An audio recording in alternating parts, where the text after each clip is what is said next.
Have you ever seen those giant stone heads and wondered where on earth did they come from?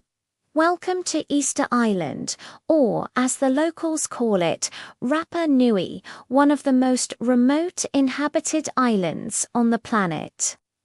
It's a tiny speck of land in the vast Pacific Ocean, thousands of miles from any continent. But this small island holds some of the world's biggest mysteries. The story begins around the year 1200, when Polynesian voyagers, guided by the stars, landed on this volcanic island. They were master sailors who traveled across the open ocean in double-hulled canoes. When they arrived, they found an island covered in lush palm forests, a true paradise.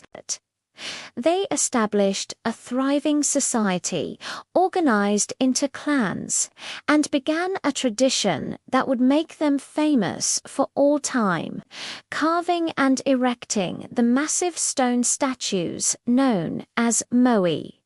These incredible statues, some standing over 30 feet tall and weighing up to 80 tons, are believed to represent deified ancestors. Imagine the effort. The Rapa Nui people carved them from the stone of the Rano Raraku volcano quarry using only basalt stone tools. Then they somehow transported these giants across the island to be placed on ceremonial platforms called ahu. How did they move them? That's still a hot debate. Some theories suggest they used ropes and log rollers, walking the statues to their final destinations. Others propose they built wooden sledges.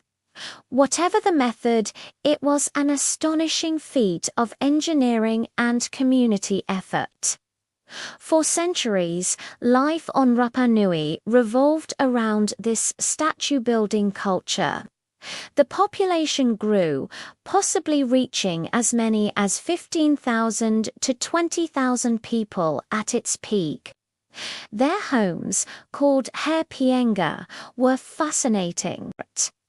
They were shaped like long, overturned canoes, built with stone foundations and thatched roofs made from reeds and grasses. Inside, families lived in a communal space, a testament to their close-knit society.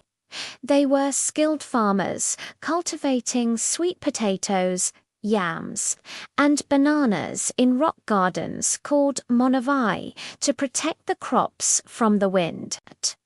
But paradise didn't last forever. By the 1600s, something went drastically wrong. The island's resources began to dwindle.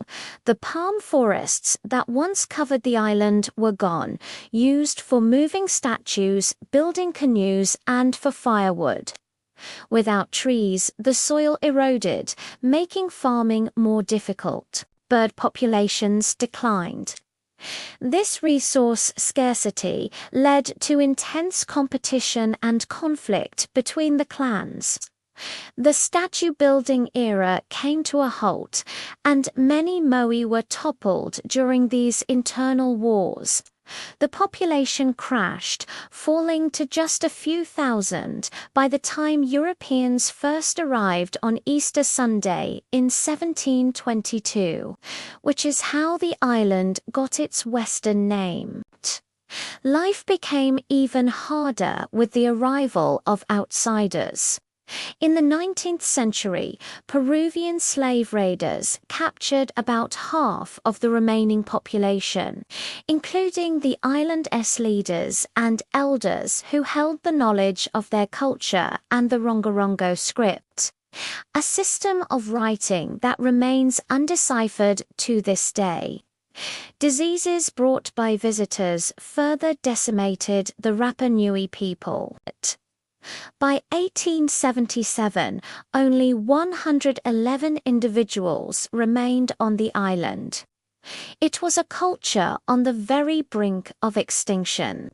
But the story of Rapa Nui is not just one of collapse, it's also one of incredible resilience.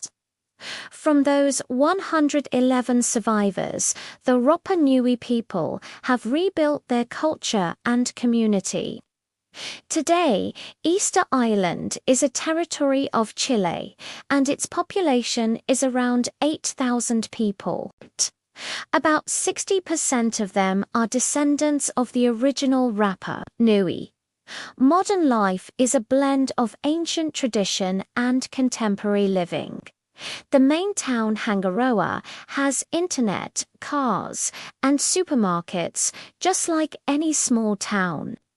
People live in modern houses now, not the traditional hair pianga, but the Rapa Nui spirit is very much alive. The language is being revitalized. Ancient traditions are celebrated in festivals like Te Pāti Rapa Nui, and the community is deeply involved in protecting their heritage. Tourism is the main industry, allowing them to share their unique history with the world while working to preserve the fragile archaeological sites. So, when you look at a moai, don't just see a mysterious stone head.